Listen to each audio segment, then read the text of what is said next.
दोनों के व्रत करने में बड़ा अंतर है। शिरूर वालों थोड़ा सावधानी से सुना है, स्त्री भी व्रत करती है और पुरुष भी व्रत करता है। पुरुष यदि सोमवार का व्रत कर रहा है, शनि महाराज का व्रत कर रहा है, मंगलवार का व्रत कर रहा है, बुधवार का व्रत कर रहा है, रविवार का व्रत कर रहा है, बृहस्पतिवार का व्रत कर रहा है, शुक्रवार का व्रत कर रहा है, कोई भी व्रत यदि पुरुष करता है तो उसके व्रत करने का फल केवल पुरुष को ही मिलेगा। ध्यान देना थोड़ा सा, उसका फल केवल पुरुष को ही मिलेगा।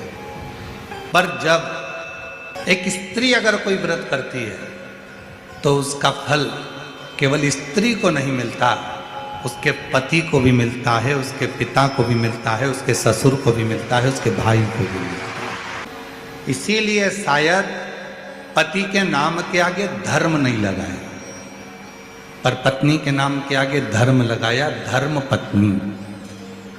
आज तक किसी पति के नाम के आगे तुमने सुना कि धर्म पति है?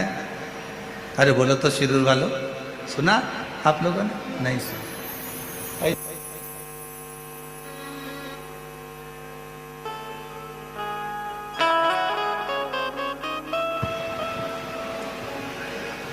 केवल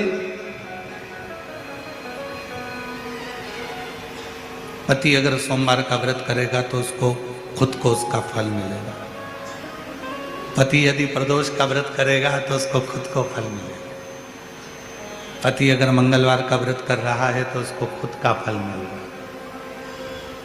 पर एक स्त्री, एक नारी जब कोई व्रत करती है तो उसका फल केवल उसको अकेले को नहीं मिलता, वो अपने मायके की भी 7 पीढ़ी और ससुराल की भी 7 पीढ़ी को पार सब। इसीलिए इनको कहते हैं धर्म पत्नी।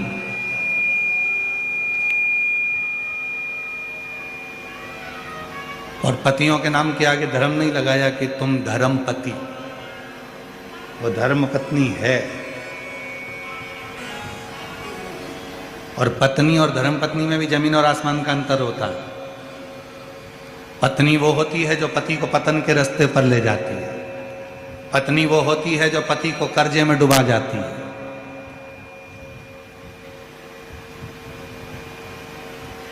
हो सकता है हमारी बात का किसी किसी को बुरा भी लग जाए। पहले शादी होती थी तो लड़की की मुंह दिखाई होती थी तो उसमें पैसा मिलता था। बोलो सही है कि गलत है?